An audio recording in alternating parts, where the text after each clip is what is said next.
Well, in Rich Dad Poor Dad, I came out in 1997 and I said, your house is not an asset. And it drove people nuts. It just went crazy on me because that's a common belief. But when you can't make your house payments, you find out is the biggest liability you got, and many of the times. It's turned out to be very much more correct than you even thought. Right. When you look at what's happened to home prices. Right. And Donald and I love real estate. I love real estate. I think it's the best thing going, better than sliced bread. But if you're not smart with it, it's like a loaded gun. You know, you can protect yourself or you can kill yourself with it. So real estate is, to me, the best vehicle, but you've got to be smart with it because we're using debt. And debt is the two-edged sword out there. So you use debt, I use debt, but the more debt you use, actually you have to be smarter. So you can use debt to get richer. You can also use debt to wipe you out. So that's why, you know, I continue on saying we need financial education. To just say to somebody, get out of debt, well, that's not accurate. You use debt, don't you? Debt is a great thing, and to be big and to be very successful, debt is a very useful weapon. But you have to be very careful. That's correct. So the other thing with when people say live below your means, you don't like to live below your means, do you? No. No. And I think when you say to somebody live below your means, you wipe their spirit out. It's like saying somebody, if you want to lose weight, go on a starvation diet. It doesn't make you healthier to starve yourself. So I would rather get financially educated. That's why I read your books, because I want to, this is my greatest asset. I want to feed my brain so that I can expand my means without getting into excessive debt or where I start to lose. Because debt, like I say, is a two-edged sword. But telling somebody to live below your means is almost inhumane. I never felt good doing it. I wanted to strive to do better every day. I want to do better every day. I liked a good life. Like I tell the story of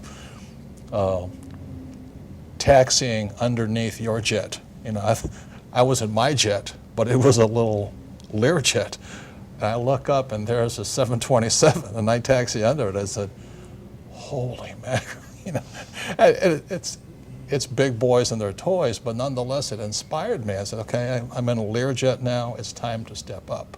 And it doesn't mean the jet will make me happier. What makes me happier is the wanting to get better, to get smarter, to do better.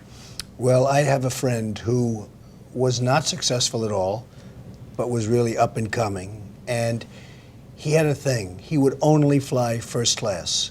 I'm not saying do this because for somebody it won't work, but he needed that mentally. Right. He wanted to fly first class because mentally he wanted to think he was the best, and that's it.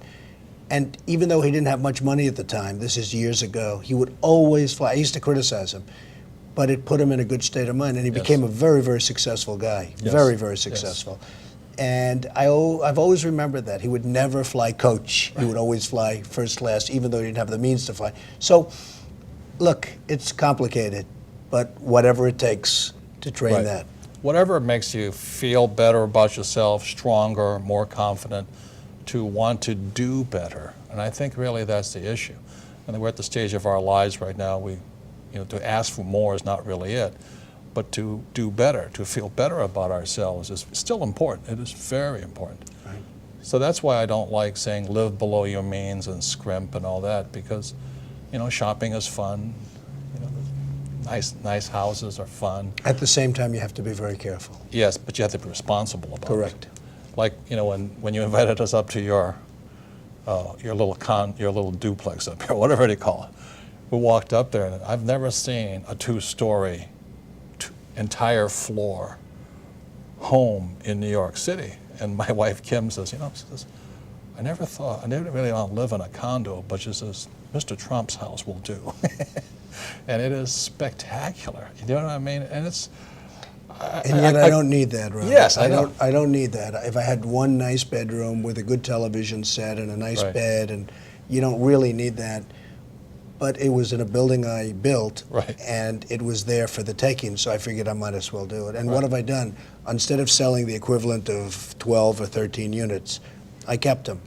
And by keeping them, I have them. I didn't sell them, and that's okay. And it's become, a very valuable place. So I didn't need that. I don't need it now. but there's something nice about it. Right. And then that's my message is achieve it, and then you can take it or leave it. But if you don't achieve it, then it's always something away from you. So again, that's why I'd be redundant about this, living below your means. I don't think that makes your spirit happy. It kills your spirit. Also, if you don't have the financial education, when somebody says your house is an asset or these mutual funds are good or the stock will go up, and you don't know the difference between a good investment and a bad investment, because real estate can be a bad investment, Absolutely. stocks can be a bad investment. If you don't know good investment advice from bad investment advice, then you're going to get taken. This world is not kind, should we say.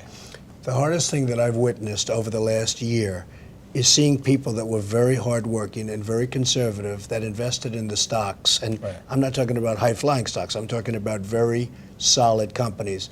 And their net worth is 50% of what it was a year ago, and they haven't done anything wrong. Right.